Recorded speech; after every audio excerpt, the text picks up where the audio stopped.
నేను ఒక విజన్ని రూపకల్పన చేస్తే ఆ విజన్లో ఫస్ట్ మూవర్ అడ్వాంటేజ్ తీసుకుని బ్రహ్మాండంగా మీరు చూస్తే 200లో ప్రారంభించాడు.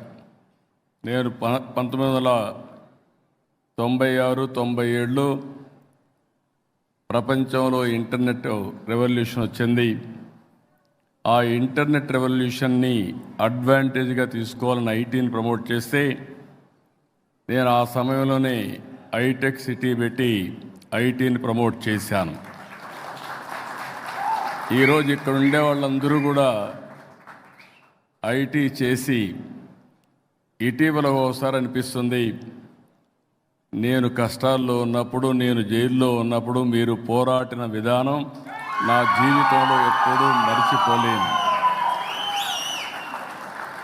అంటే ఓసారి రాజకీయ నాయకులు అనుకుంటాం మనం పనిచేస్తే ప్రజలు మర్చిపోతాం అనుకుంటాం, కానీ ఒక్కొక్కసారి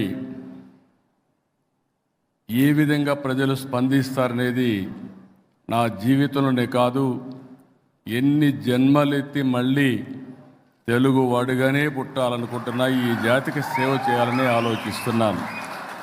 అలాంటి బ్రహ్మాండమైన స్ఫూర్తిని మీరు ఇచ్చారు. అయితే ఈరోజు ఇక్కడికి వచ్చినప్పుడు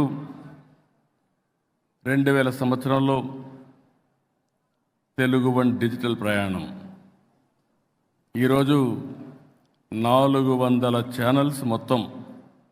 ఇప్పుడే చెప్పాడు, ప్రపంచంలో ఏ దేశానికి పోయినా తెలుగు వన్ ఉంటుంది. నేను గర్వపడుతున్నా, గర్విస్తున్నా.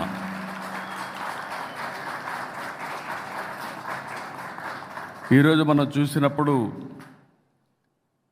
రవిశంకర్ యొక్క కృషిని, పట్టుదలని, ప్రతిభని, అన్నింటికంటే ముఖ్యంగా నేను ఒక విజన్ పెట్టుకుంటే నా విజన్కి ప్యారలల్గా ఇంకొక విజన్ తయారు చేసుకొని ఒక పెద్ద ఎంపైర్ తయారు చేసుకున్నాడు. ఆ ఎంపైర్లో ముందుకు పోయే పరిస్థితికి వచ్చారు.